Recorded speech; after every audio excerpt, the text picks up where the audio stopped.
Sir काय झालं, चिडचिड का करताय? गाडी बंद पडली रे. त्या गाडीचं ना आजकाल भरोशाच्या म्हशीला टोणगा असतो ना, तसं होत चाललंय. जेव्हा काहीतरी महत्वाचं काम असतं ना, त्यावेळी ही बंदच पडणार. अहो सर, जुनी झाली ती, आता नवीन घ्या. पैसे घेतो नवीन दे. माझ्याकडे पैसे असते तर मी तुमच्या गाडीवरून कशाला फिरलो असतो. मग मी तेच म्हणतो ना, एका भिकाऱ्याने दुसऱ्या भिकाऱ्याला ज्ञान सांगू नये. यायला काय काय स्वप्न बघितली होती माहिती आयुष्यात. खूप पैसा कमवेन, मोठा बंगला बांधेन, बंगल्यासमोर अशी मोठी मर्सिडीज असेल, छोटी पण चालेल पण 4 चाकी असेल रे. ऑफिसला जाताना असं गाडीमध्ये किशोर कुमार, मोहम्मद रफी या लोकांची गाणी लावून जाईन. मग येताना कुठेतरी पाऊस सुरू होईल, मग वायपर लागतील गाडीचे. सगळी स्वप्नच राहिली. आजही तीच खटारा बाईक घेऊन फिरतो. मला स्वप्न पाहण्याची पण किंमत द्यावी लागते. पैसे येतात आणि त्या पैशाला येण्याआधीच इतक्या वाटा असतात की ते पैसे संपून जातात. पोरांची शिक्षण, घर खर्च, आईची औषधं. बापाचं घड्याळ वापरतो रे अजूनही मी. तेच कपडे वापरतोय आजही. नवीन कपडे नाहीत माझ्याकडे, कारण घेण्यासाठी पैसे नाहीत माझ्याकडे. मध्यमवर्गीय माणसाचं आयुष्य तसंच. आणि मी तर म्हणजे नाहीच बाहेर पडणार या सगळ्यातून. सर म्हणून सांगतोय की एक्स्ट्रा इन्कम सोर्स पाहिजे. बघा, माझी बायको काम करते म्हणून माझ्यावरती बर्डन येत नाहीये. बाबा मी हात जोडतो तुझ्या समोर. मी तुला सांगितलंय ना, नाही करू देणार आहे मी जॉब तिला.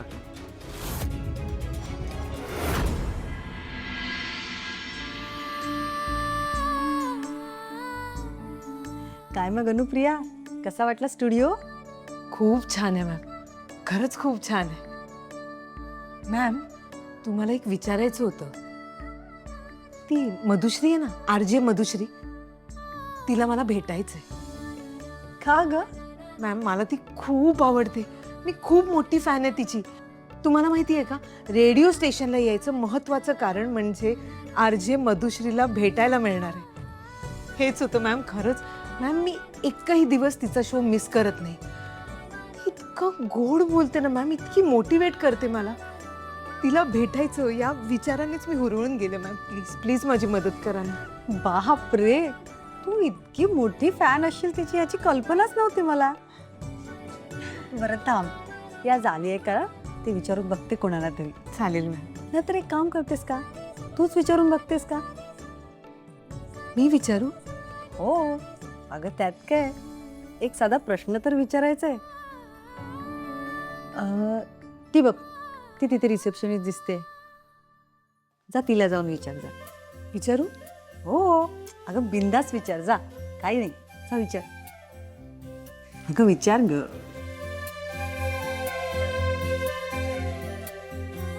एक्सक्यूज मी, हां. त्या मधुश्री आल्यात का? RJ मधुश्री ते आल्या आहेत का? हो, आलेत ना. मॅम, मला त्यांना भेटायचंय. मी भेटू शकते का त्यांना? हो, तुम्ही भेटू शकता, पण आत्ता नाही, कारण आता मॅम रेकॉर्डिंगमध्ये आहेत. तुम्ही हवं तर वाट बघू शकता. मॅम, मी इकडे थांबले. त्या फ्री झाल्या की मला सांगा, मग मी लगेच जाईन भेटायला. हो हो, चालेल. थँक्यू. सोनाली मॅम. काय ग, आहेत का? हो आहे. त्यांनी थांबायला सांगितलंय. त्यांचा शो चालू आहे. अच्छा, मॅम थांबूयात का? प्लीज प्लीज मॅम, थोड्या वेळ थांबूया ना. चालेल. ठीक, थँक्यू.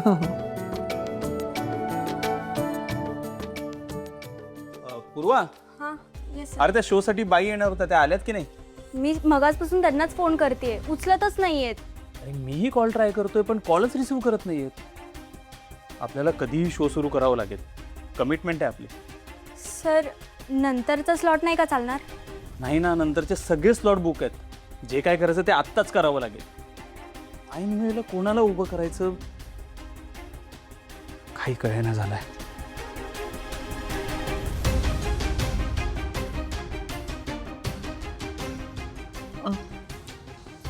कॉलच उचलत नाही. सर, तुम्ही जरा टेन्शनमध्ये दिसताय का? काही प्रॉब्लेम आहे का? काही नाही, ते शोसाठी एक बाई येणार होत्या, त्या अजून आल्याच नाही आहेत आणि कॉलही रिसीव्ह करत नाही आहेत. त्यामुळे थोडी गडबड आहे. सर तुम्ही ज्या शो बद्दल बोलताय तो नेमका कसला शो आहे? वर्किंग वुमन्सवर शो आहे, म्हणजे गृहिणी आणि तिचं करिअर त्याबद्दल. एक मिनिट हा. हॅलो, काय? अहो असं अचानक कसं सांगू शकता तुम्ही? मान्य आहे मला, पण ऐन वेळेला आम्ही कोणाला उभं करणार आहोत? कळतंय. ठीक आहे, बघतो मी. हो. काय झालं सर? Any problem? अरे ती म्हणते मी येऊ शकत नाही, मला काम आहे. अडकले असेल कुठल्या घरच्या कामात. आणि गंमत म्हणजे आपला शो सुद्धा ह्याच विषयावर बोलणार आहे. आता ऐन वेळेला कोणाला उभं करायचं?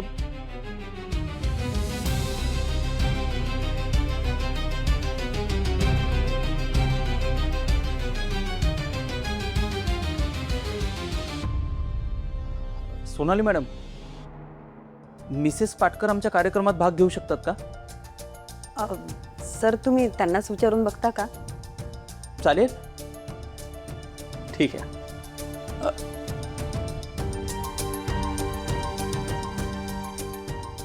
मॅडम, तुम्ही घेऊ शकता का आमच्या कार्यक्रमात भाग? मी? सर मला नाही जमणार खरंच. सॉरी. तुम्ही या दोघींना विचारा ना. ही तर खूप कॉन्फिडेंट आहे आणि खूप छान बोलेल. मिसेस पाटकर, गृहिणी आणि तिचं करिअर हा आपल्या शोचा विषय आहे. आणि ह्या दोघी त्यासाठी खूपच लहान वाटत आहेत. इनफॅक्ट ह्या दोघींचं लग्नही झालं नसेल अजून. आणि सर काय फरक पडतो? ऑडियन्सला कुठे आपला चेहरा दिसणार आहे? मिस सॅमी, आपला चेहरा जरी दिसत नसेल तरी आपण लोकांना फसवत नाही. हा आरजेचा पहिला रूल आहे, कळलं? आणि मिसेस पाटकर, तुम्ही या एज ग्रुपसाठी परफेक्ट आहात आणि तुम्ही खूप जेन्युइनली बोलू शकता. प्लीज, माझी रिक्वेस्ट आहे तुम्हाला. सर मला तुम्हाला नाही, म्हणजे मी कसं नाही म्हणू हे मला कळत नाही. पण सर खरंच मला नाही जमणार. प्लीज प्लीज समजून घ्या. अहो मिसेस पाटकर, तुम्ही आरजे व्हायला आलात की नाही? हो सर. मग एवढी चांगली आणि आयती संधी साधून आल्यानंतर तुम्ही घाबरताय का? हे बघा, म्हणजे मला असं वाटतंय की आयुष्यात प्रत्येकाची पहिली वेळ असतेच की. मान्य आहे मला की तुमचं ट्रेनिंग पूर्ण झालेलं नाहीये, पण त्याचा इथे काही संबंध नाहीये.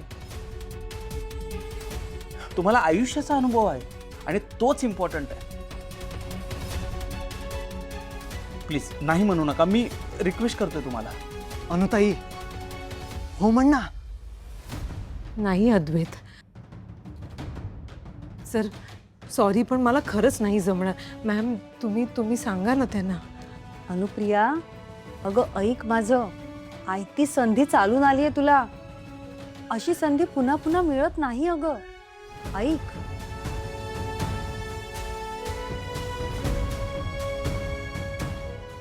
आता मॅमना कसं सांगू? हा शो घरी कोणी ऐकला तर संपलं सगळं. सर,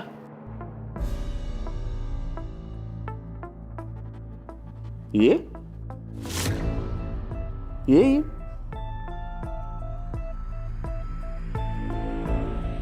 काल का नव्हतंस रे तू?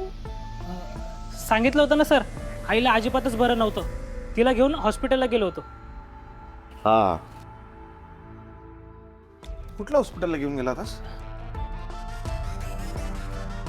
कुठल्या हॉस्पिटलला नेलं होतंस? काय झालं होतं तुझ्या आईला? सांग ना, काय झालं होतं? कोण घेऊन गेलं होतं आईला हॉस्पिटलमध्ये? तू एकटाच होतास की तुझ्या बरोबर अजून कोणी होतं? किती वेळ लागला पोहोचायला? यातलं काय आठवत नाहीये तुला? हा? खोटं बोलतोस माझ्याशी. आईला तुझ्या काही झालं नव्हतं. फोन केला होता तुझ्या घरी मी, आणि फोन तुझ्या आईने उचलला. आणि तुझ्या आईनीच ही गोष्ट सांगितली की तू बाहेर गेला होतास. एवढ्या वर्षामध्ये तुला एक गोष्ट कळली नाही की माणूस जर खोटा बोलला तर माझ्या डोक्यात सणक जाते. चल चल निघ बाहेर निघ. चल. सॉरी सर, सॉरी, मला माफ करा. पुन्हा असं नाही करणार सर. खरंच माझं चुकलं. उठ. चालतं व्हायचं. हा, निघायचं. सर प्लीज असं नका करू. तू हे बोलूच नको. हा सगळा विचार तो आधी करायचा होता, खोटं बोलण्याआधी. कळलं ना? आता मी याला नोकरीवरून काढणार आणि तू मध्ये काही बोलायचं नाही. सर नका असं करू. सर ऐका माझं. सर ऐका सर ऐका, असं नका करू. सर काय करताय तुम्ही? काय करताय म्हणजे काय? खोटारडी माणसं माझ्या समोर नको आहे राघव मला, हे मी तुला खूपदा सांगितलं, तुला एक चांगलं माहिती आहे. सगळी दुनिया खोट्याची झाली आहे माहिती. नाही सर, असं नाहीये. या जगात आजही काही माणसं खरं बोलतात. नाही, अशी एक व्यक्ती माझ्याही आयुष्यात आहे आणि मला सार्थ अभिमान आहे की ती व्यक्ती माझ्या आयुष्यात आहे, कारण ती माझ्याशी कधीच खोटं बोलत नाही. आणि त्या व्यक्तीचं नाव आहे अनु, माझी बायको. विश्वास आहे रे माझा, विश्वास.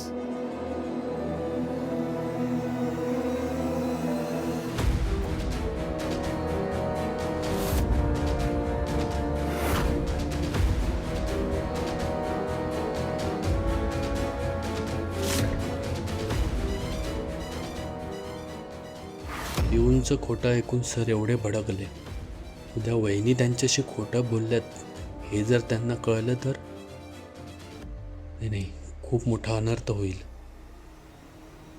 अनुप्रिया, अगं काय विचार करतेस? नाही म्हणू नकोस, हो म्हण त्यांना. मॅम मला सगळं कळतंय. बघा तुमची परिस्थिती कळते मला सर, पण मला खरंच शक्य नाही होणार, नाही जमणार मला. अगं पण तू नाही का म्हणतेस? एवढा मोठा चान्स नाही म्हणतेस म्हटले काहीतरी रिझन असेलच. पण काय प्रॉब्लेम आहे? हेच तर स्वप्न आहे ना. ते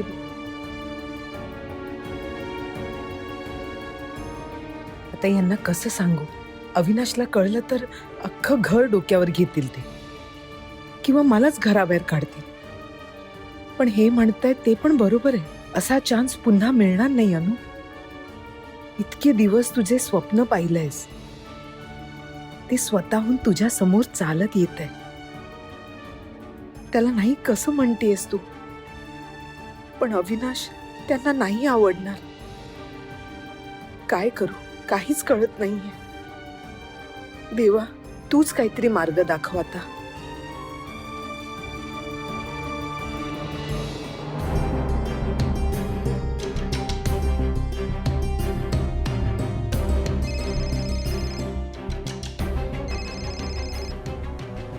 हॅलो.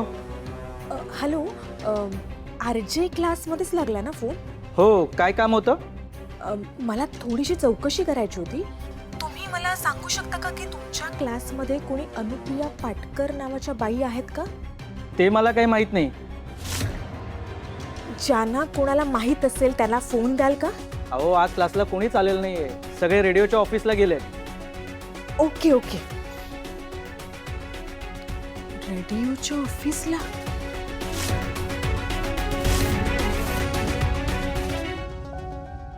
चल निघूया. हे काय आहे? चाफ्याचे फुले आईसाठी घेतली आहेत. तिची फेवरेट आहेत ना, त्यात तिचा आज स्पेशल दिवस आहे ना म्हणून. तुला माहितीये, आई आज रेडिओ स्टेशनला गेलीये. काय सांगतेस?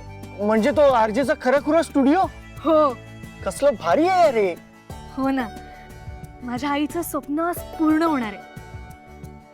तिची ती फेवरेट आरजे आहे ना, आरजे मधुश्री, तिला भेटणार आहे आई. मला कसलं भारी वाटतंय माहितीये. तू बघच, लवकरात लवकर माझी आई खूप मोठी आणि खूप फेमस आरजे होईल. नक्की होतील. पण एक सांगू, तू सुद्धा ट्राय केलं पाहिजेस. काय आरजे? हो, म्हणजे बघ ना, तू इतकं छान बोलतेस, तुझा आवाजही इतका छान आहे. आता काकूंना तर मी कधी भेटलो नाहीये, पण आय एम शुअर हे टॅलेंट ना तुझ्या काकूंकडूनच आलं असणार. हो असेल. मग कधी घेतेस म्हणावं? बघू रे, आधी आईचं स्वप्न पूर्ण होऊ दे. आधीच घरी एवढे प्रॉब्लेम्स आहेत, त्यात बाबांना अजून माहित नाही. पण काकू सांगणार होते ना काकांना. हो, पण ते राहूनच गेले. हो पिऊ, तुम्ही काकांना याबद्दल सगळं काय ते लवकर सांगून टाका. जर बाहेरनं कळलं ना तर मिसअंडरस्टँडिंग आणखीन वाढते. हो कळतंय आम्हाला सांगायचंच आहे, पण तशी वेळच येत नाही. पण बाबांना लवकरात लवकर खरं काय ते सांगावंच लागणार आहे. नमस्कार नमस्कार नमस्कार. आपल्या शोच्या सर्व श्रोत्यांना माझा म्हणजेच आरजे मंजिरीचा नमस्कार. तुम्ही ऐकत आहात सुपरहिट रेड FM 93.5. तर मंडळी, आपण रोज एका वेगळ्या आणि तितक्याच महत्त्वाच्या विषयावर बोलत असतो आणि आपल्याकडे आलेल्या पाहुण्यांचं मत आपण जाणून घेत असतो. तर आजचा आपला विषय असणार आहे गृहिणी आणि तिचं करिअर. आणि या खास विषयावर बोलण्यासाठी आपल्यासोबत जोडल्या गेलेल्या आहेत खास पाहुण्या. तर स्वागत करूया सौ अनुप्रिया अविनाश पाटकर यांचं. नमस्कार. नमस्कार अनुप्रियाजी. आजचा विषय तुम्हाला कळलाच असेल, गृहिणी आणि तिचं करिअर. तुम्ही स्वतः एक गृहिणी आहात, सुशिक्षित आहात. तर आजच्या या कार्यक्रमात माझा पहिला प्रश्न तुम्हाला हाच असेल की तुम्हाला कधी नोकरी करावीशी वाटली का, किंवा करिअर करावंसं वाटलं का? आणि जर हो, तर आतापर्यंत तुम्ही ते का केलं नाही?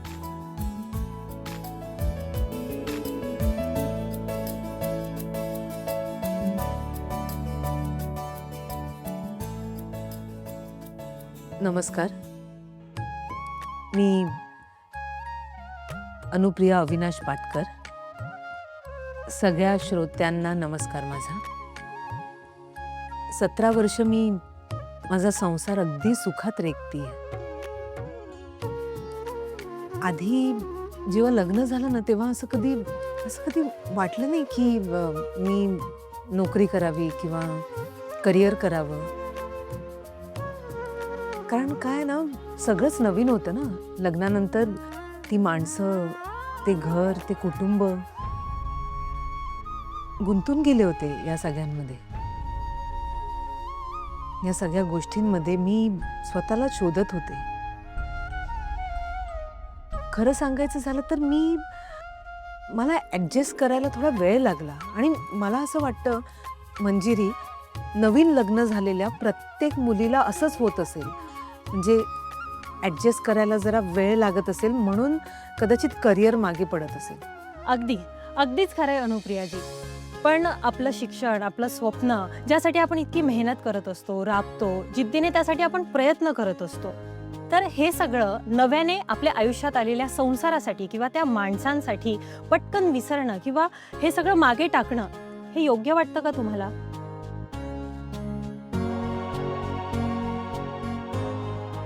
योग्य आहे की अयोग्य आहे हे ठामपणे सांगता येणार नाही, कारण यातलं काहीच आपण ठरवून करत नाही ना.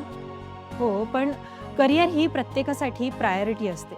मग लग्न झाल्यानंतर बायकांसाठी करिअर ही प्रायोरिटी का नाही उरत? म्हणजे मला असं विचारायचं आहे की लग्नानंतर बायकांच्या आयुष्यात नक्की काय बदलतं, म्हणजे जेणेकरून त्यांना लग्नाआधी महत्त्वाचं वाटणारं करिअर लग्नानंतर अगदीच महत्त्वाचं वाटेन असंच होतं. म्हणजे इतकं की काही बायका आपलं करिअरच सोडून देतात. असं का? हो, म्हणजे मी मगाशी म्हटल्याप्रमाणे की लग्न झाल्यावर त्या दोघांचे आयुष्य बदलतात. पण आपल्याकडे ना बायकांना जरा जास्त ॲडजस्ट करावं लागतं असं मला वाटतं. हा बदल तुम्ही आणखी एक्सप्लेन करू शकता? हां, म्हणजे बघा ना, खाण्याच्या पदार्थांपासून तर राहत्या घरापर्यंत एका मुलीसाठी, एका स्त्रीसाठी सगळंच बदलतं ना. लग्नाआधी तिच्या आईच्या घरी ती निवांत, खूप आरामात, खूप वेळेपर्यंत झोपू शकते लग्नाआधी. पण लग्न झाल्या झाल्या ती एक स्त्री होते, एक गृहिणी, एक अशी गृहिणी जिला तिच्या घरी लग्न झाल्यावर सगळ्यात आधी उठावं लागतं. सकाळच्या नाश्त्यापासून ते सगळ्यांचे डबे बनवणे, धुणी भांडी करणं, केर लादी करणं, मशीन लावणं, कपडे वाळत घालणं, कपडे इस्त्रीला देणं, बाहेरचं अंगण साफ करणं, मागचा आवार साफ करणं, त्यानंतर दुपारचं जेवण, मग भांडी, त्यानंतर मग संध्याकाळचा चहानंतर नाश्ता, त्यानंतर रात्रीचं जेवण, त्यानंतर भांडी, त्यानंतर सगळे झोपल्यावर ती जाऊन झोपते. ती गृहिणी.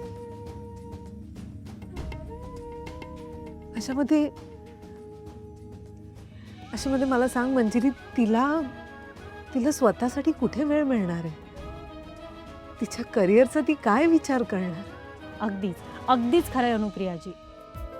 मला खात्री आहे की तुमचं हे म्हणणं आपल्या श्रोत्यांमध्ये ज्या बायका आहेत त्यांना नक्की पटत असेल.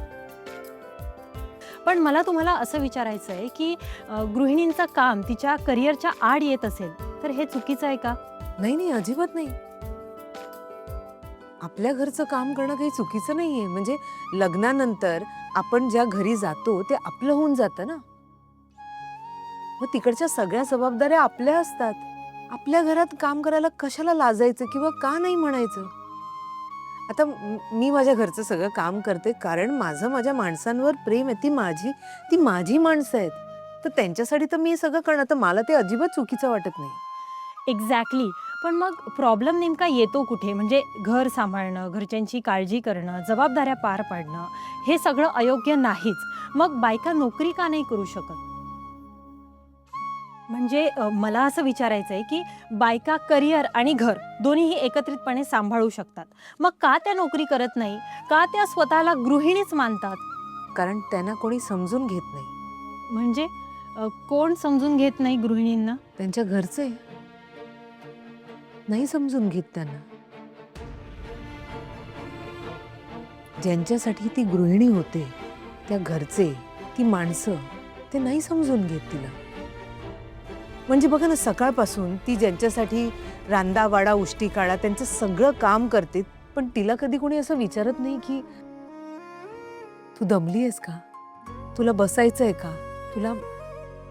तुला पाणी हवंय का? किंवा तिला कोणी चहाचा एक कप देत नाही की चहा पिऊन घे, आराम कर. लग्न झाल्यावर सगळ्या जबाबदाऱ्या तिच्यावर अशा लादल्या जातात. तिला तेव्हा कोणी विचारत नाही की या जबाबदाऱ्या तू पार पाडशील का? कारण लग्न दोघांचं झालेलं असतं ना, नवऱ्या आणि बायकोचं. पण फक्त त्या बाईवरच सगळं येतं, किंवा त्या कामाची तिला पोचपावती मिळत नाही किंवा सर्टिफिकेट मिळत नाही. सर्टिफिकेट जाऊ दे, कौतुकही केलं जात नाही. तिला असं म्हटलं जातं की तू घरातली सून आहेस, तुला हे करावंच लागेल, या तुझ्या जबाबदाऱ्या आहेत. लादल्या जातात तिच्यावर त्या जबाबदाऱ्या. आपल्याला त्या जबाबदाऱ्या हव्या आहेत की नको आहेत हे कोणी साधं तिला विचारत नाही. तर या सगळ्यामध्ये जर एखादीला करिअर करायचं असेल किंवा नोकरी करायची असेल किंवा साधं काहीतरी शिकायचं असेल नव्यानं, तर ती कोणाला सांगणार? ज्याच्याशी तिने लग्न केलंय त्याला. मंजिरी, तुम्हाला वाटतं तितकं सोपं नाहीये हे. कारण आजही अनेक घरात बायकांना बोलण्याची, स्वतःचं मत मांडण्याची सोय नाहीये. जर ती मुलगी नोकरी करत असेल तर मुलं तिला रिजेक्ट करतात. मुलापेक्षा जास्त कमावणारी जर ती मुलगी असेल तर तिला लग्नामध्ये खूप प्रॉब्लेम येतो. किंवा लग्नानंतर जर त्या मुलीचा पगार जास्त असेल तर तिला घरी बसवलं जातं, नोकरी सोडायला लावतात. बऱ्याच सासवा तर स्वतःच्या सुनेला इतकं काम देऊन ठेवतात, इतकं तिला कामात गुंतवून ठेवतात की ती काय बाहेर जाऊन नोकरी करणार. हा, स्वतःच्या मुलीनं नोकरी केलेलं चालतं त्यांना, पण सुनेनं नाही करायचं. पण अशा वेळी तिने तिच्या नवऱ्याचा आधार घ्यायला हवा, असं नाही का तुम्हाला वाटत? नाही, जरूर बोलावं, पण नवऱ्यानेही तिला सपोर्ट केला पाहिजे ना. आजही अनेक मुलींच्या बाबतीत असं होतं की ज्याच्यावर विश्वास ठेवून, ज्याच्यावर प्रेम करून आपण लग्न केलंय, तीच व्यक्ती आपल्याला सपोर्ट करत नाही. तीच व्यक्ती आपल्या बाबतीत कॉन्शियस होते, त्या स्त्रीला पुढे जाऊ देत नाहीत. म्हणजे करिअरमध्ये ती स्त्री त्या पुरुषापेक्षा जर पुढे जात असेल तेही त्या पुरुषांना आवडत नाही. मंजिरी, हे आपलं दुर्दैव आहे की आजही कित्येक बायकांना घराच्या बाहेर पडूच दिलं जात नाही.